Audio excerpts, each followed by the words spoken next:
कौमी असम्बली का इजलास शुरू हो गया है और इजलास का आगाज होते ही रिवायतन सुन्नी इत्तेहाद कौंसिल के अरकान ने शदीद एहतजाज शुरू कर दिया, नारेबाजी शुरू कर दी। मना भी किया गया स्पीकर कौमी असम्बली की जानिब से उनको, लेकिन वो खातिर में नहीं लाए, एहतजाज कर रहे हैं, नारेबाजी करें मुसलसल और असम्बली के इजलास की जो कार्रवाई है उसमें रखना डाल रहे हैं। पहले इजलास में भी ऐसी ही हरकतें की गई थी और अब एक रुकन असम्बली ने जो हलफ उठाया उस दौरान भी ये तमाम तर अरकान सुन्नी इत्तेहाद कौंसिल के यहाँ शोर करते। जाम कमाल ने हलफ उठाया और अब रोल पे साइन भी उन्होंने कर दिए हैं।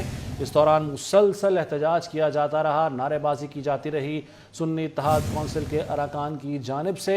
एक तरफ आज वज़ीर आज़म का इंतखाब है और शहबाज शरीफ मद्दे मुकाबिल हैं। सुन्नी इत्तेहाद कौंसिल के उम्मीदवार उमर अयूब के दरमियान मुकाबला होने जा रहा है और एक तरफ हम ये देख रहे हैं कि वोट हों या ना हों, इसके बावजूद जिस तरह से शोर किया जा रहा है और असम्बली की कार्रवाई को मुतासिर किया जा रहा है, इससे अंदाज़ा होता है कि ये 5 साल असम्बली कैसे चलेगी और किस तरीके से ये कार्रवाई अमल में आएगी। तो इजलास तो शुरू हो चुका है, अब कुछ ही देर में मुकाबला होगा, इंतखाब होगा, वज़ीर आज़म के का इलेक्शन होगा और मुकाबला है शहबाज शरीफ और उमर अयूब के दरमियान। असद कैसर साहब काइंडली जरा तशरीफ लाइए। आमिर डोगर साहब, असद कैसर साहब, उमर अयूब साहब, गौहर साहब काइंडली तशरीफ लाइए। चीफ विप साहब।